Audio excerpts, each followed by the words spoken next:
My name's Dion Markgraf. I'm going to make a little presentation about maybe some other aspects of cannabis hemp that you may or may not know, and what I've been doing to promote the different issues.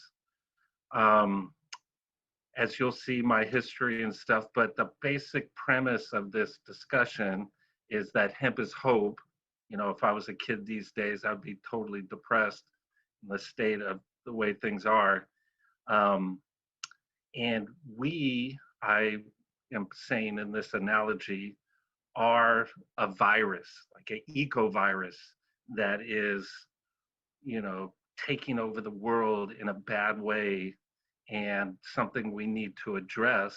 And hemp is the vaccine to that virus. And, you know, I'm going to go through a few things, but there's one main way I think that we can make a big difference, because we already have many problems, but we're headed to more problems. So we better start addressing it. And I'm happy to speak to you guys here, because you are on the front lines of interacting with people, and especially with cannabis. The more you know, you're on the front lines of telling people what the situation is. So I'm grateful for this opportunity. So as we know, hemp is, you know, many things. It's a great medicine. It's safe and effective. It's a great source of food. It's the #1 source of protein, essential fatty acids. But even the clothing has medical benefits, in that it's antibacterial, antifungal. So in hospitals, and you know, we need to be using this. And of course, it's less environmentally damaging. This crop is basically our best hope for the future. But one of the biggest part of our whole industry is really going to be its other uses in construction. And those uses will have a big impact, a crucial impact on our health and our future. So this is a crop in Holland, one of the first ones, and they used the flowers for CBD and the rest of the plant for all the uses I'm about to go over. So my whole thing at the moment is I'm trying to figure out how many hemp homes would we need to build to balance our existence as a species on the planet. So that's a huge problem. And I hope that I'm presenting a solution that is from this same plant. So of course, you know, we all know, or should know, that we have a huge environmental problem. And I don't want to really get into the debate of how bad it is, but it's bad. We're in a critical situation, and literally millions of people are dying every year from it. All our friends and family, from the pollution. It's in the millions, but I don't want to get bogged down on the numbers. So who am I? I'm Dion Markgraf. I've been in the cannabis hemp industry for 30 years. I opened the first hemp store in Europe in 1993. I helped start medical marijuana in Holland, magazine. And I've also believed from the beginning that this is like an education campaign. So I started a university that I do lectures till this day.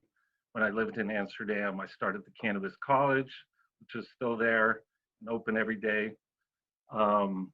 Interesting, I suppose, when medical marijuana passed here in California, in San Diego, I came back from Holland and tried to help, and I opened the first dispensary in San Diego. And I've been involved in the trenches, been arrested many times. And then over time, I got into CBD, as many people did. And I knew about CBD for maybe 20 years.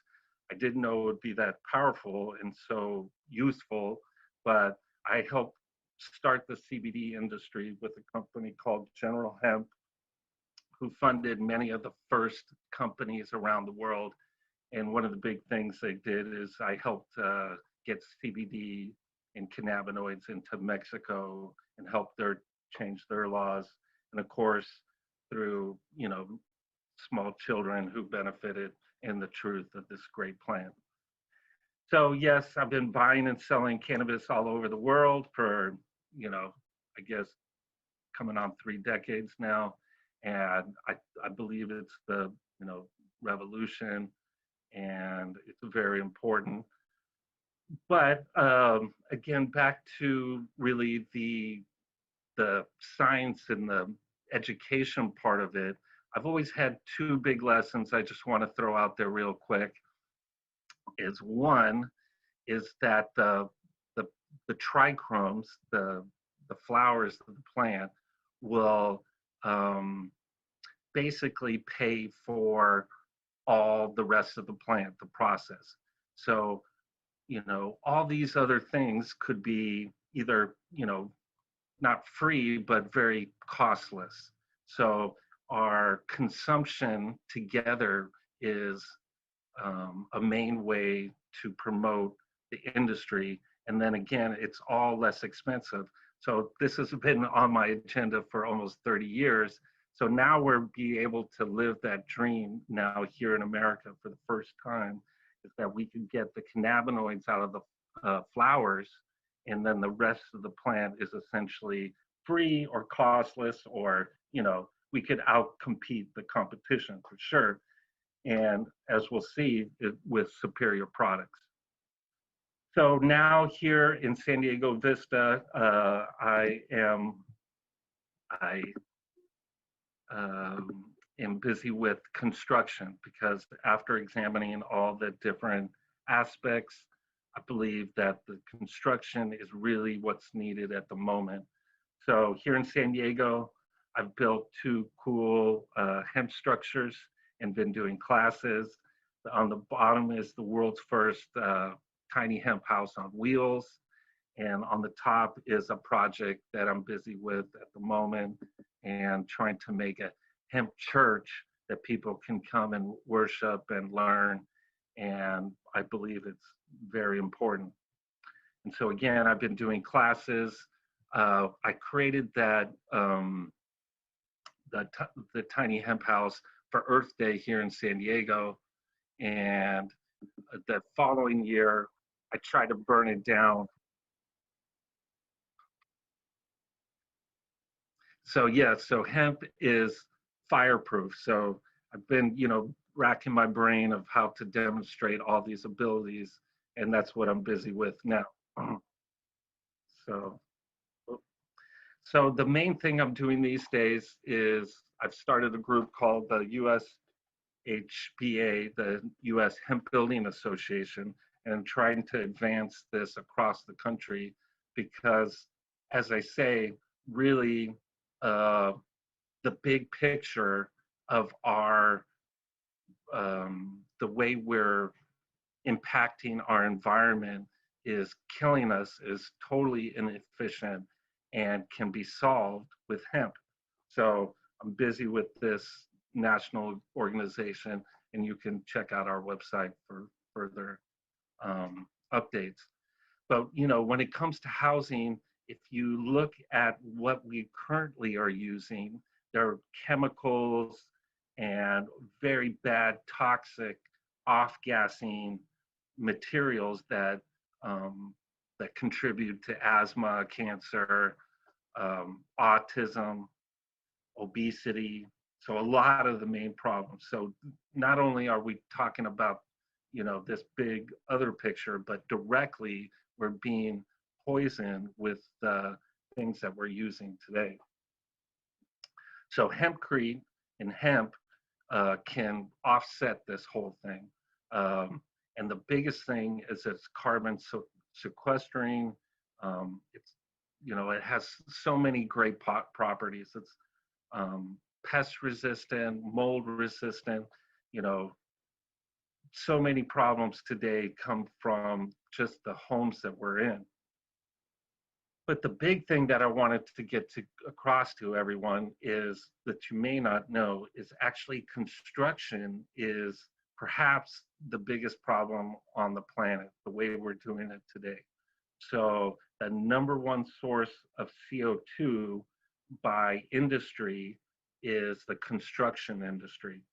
So basically close to 40%, as you can see here, comes from construction. And if you put all the transportation of trains, automobiles, and everything, you can see it's only like 22%. You know, we could debate the statistics exactly, but the point is construction is by far the biggest problem, the way we're going at the moment. Terrible. But conversely, it's only going to looks worse for the future. That's because we need to virtually double the amount of houses we need for our population. You know, we're about to add, billions of people onto the planet. And if you could see the statistic from the UN, by 2060, we're supposed to add 2.5 trillion square feet of building, which is like adding a New York City size um, construction impact every 34 days for the next 40 years. So this is a huge problem. There just literally isn't a bigger problem in the big scope of things. We might see the things we see today. It's like we're in the beginning days of that pandemic that we're living through now, that, if we don't act and be smart, we're going to suffer way more than we need to. The great news is that we have a wonderful plant that we all love that is so useful in so many ways that can turn this equation on its head. So it can turn the biggest problem in the world into the biggest solution. Why? Because hemp is the great construction material that is carbon negative.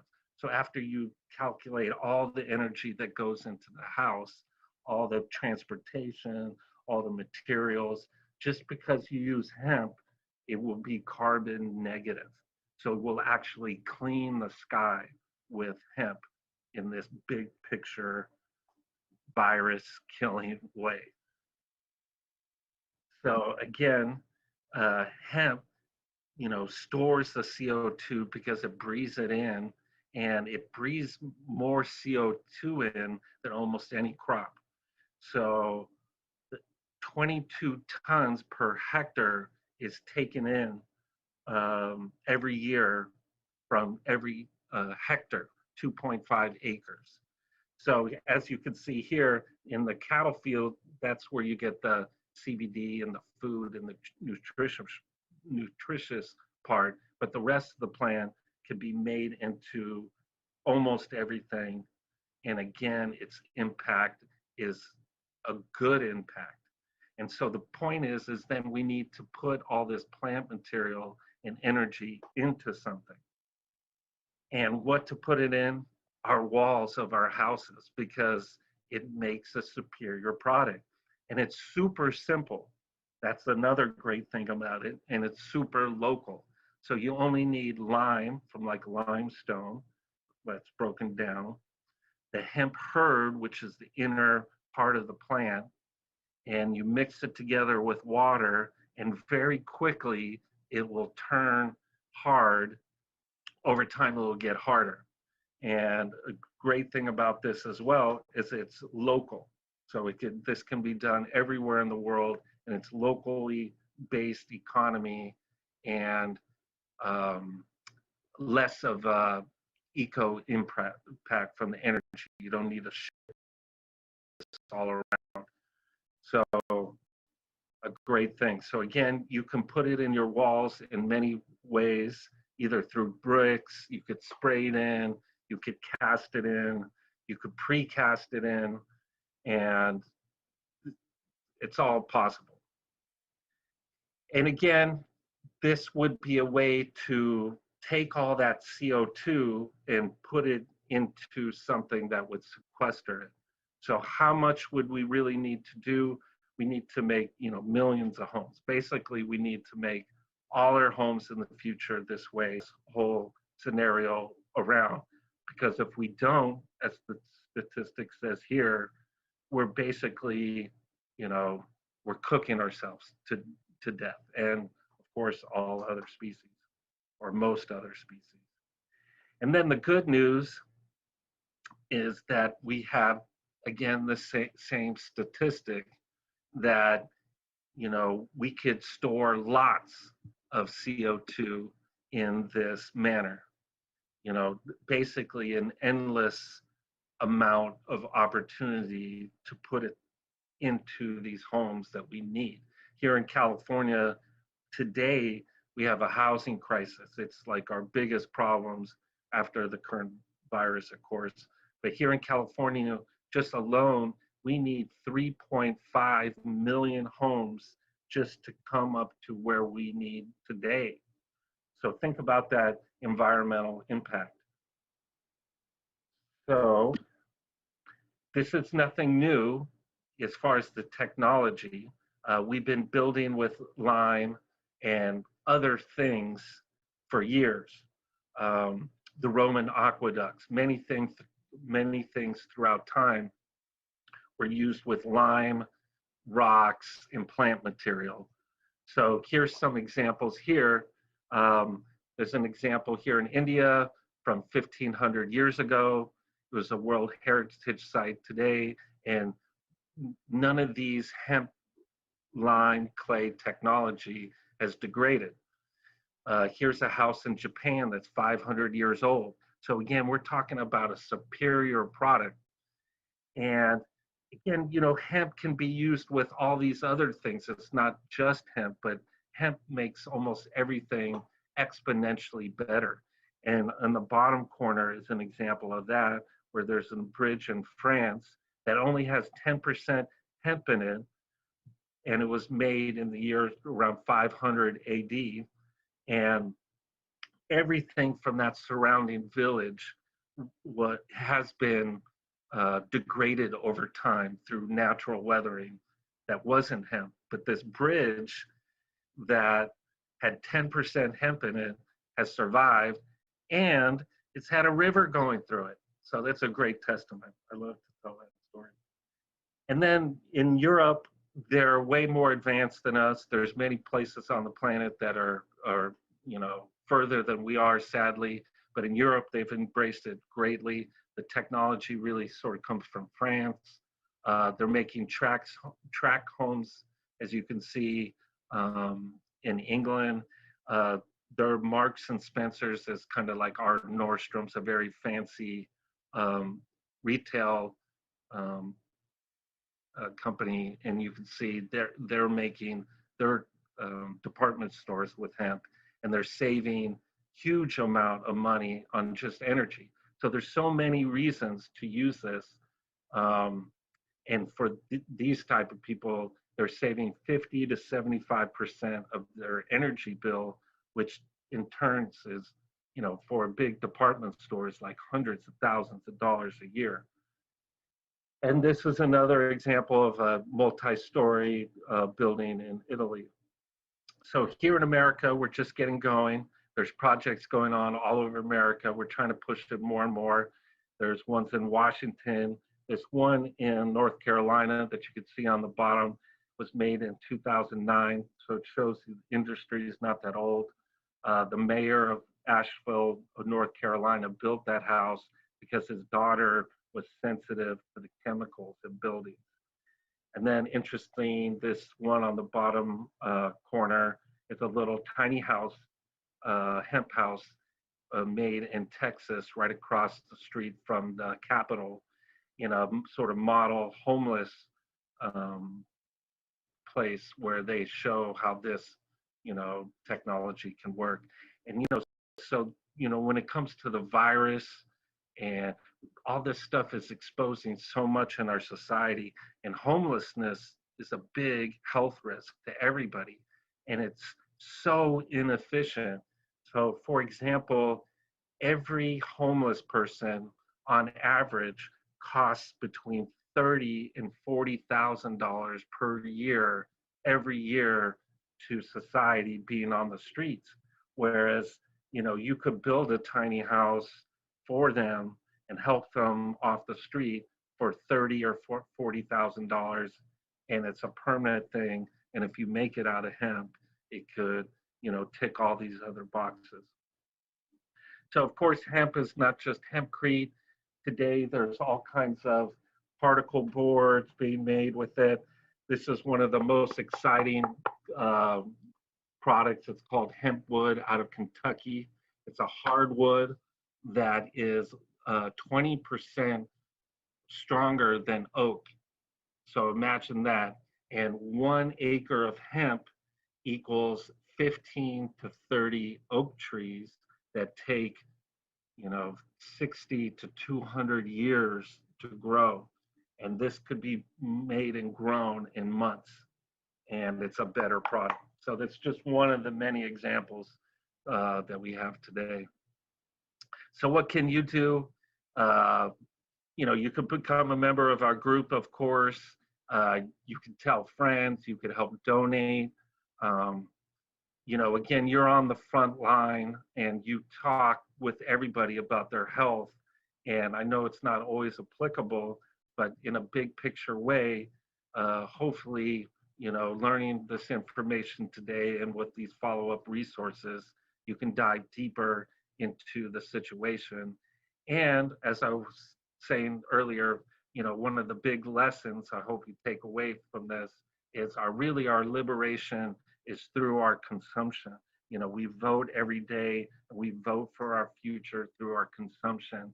And if you, eat, wear, live in hemp, then that's the quicker that we'll, get to this promised land of ending our eco-virus input that we are having on the earth, and we need this turn around.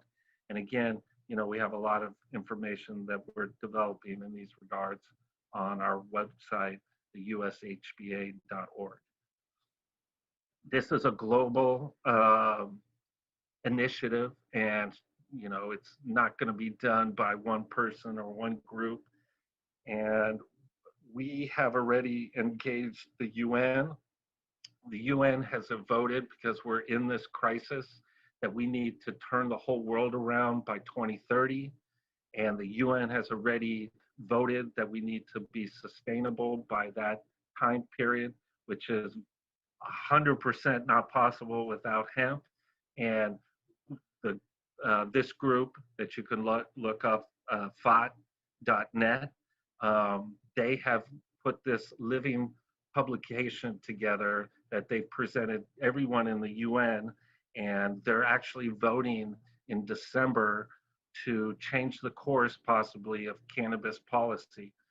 So they all have gotten this document that shows that all the goals that are laid out and have already been voted into action in the UN can be made with cannabis hemp. We can make those goals with cannabis hemp, and we need to all, get this process going, because without it, there is no hope. There is no future, unless something comes out of left field, of course. So again, how many homes? I don't know. The point is that we just need to get busy and start consuming it. Our group is trying to do their best. I'm sure you're trying to do your best on the front line, and we empower each other with information, and I hope we can do it. So interesting. I thought I knew about this information. This is a global planetary thing. And here's an example in Nepal where they have taken wild hemp that's growing, naturally all over the country, and they're building hospitals. This is a hospital built in Nepal recently, and just using primitive materials, local materials, and they built this hospital. And again, with this technology, it reverses so many of the problems. It's a healthy material. The walls breathe. There's no bacteria. It lasts longer. So many things. So please check it out. And finally, just to wrap it up, I know we're all on the same boat in, literally we've only got this one planet. So the time is to act now. It's like those early days when, you know, earlier this year when there were so many opportunities to move and do things and think ahead. Well, that opportunity is now on our plate. Hemp is legal. CBD is well known. The less excuses today not to get this done. So double down your efforts. This is the time for action, and the clock is ticking. We are literally, we're in those days of those early virus. I mean, it's all relative. So please get organized, do your best. My name and email is there if you want to reach out to me. And again, just to end it up, hemp is hope, and I'm very confident about the revolution. I just am more worried about the timing and as if we can do it. Just as I'm, uh, convinced that we will, overcome the virus that we're dealing with today. I think we need to work together to try to, bring this knowledge of hemp and what it can do to the planet and help heal each other and hold out hope for the future. Hemp is hope. Let's do it together. Viva the revolution. Thank you.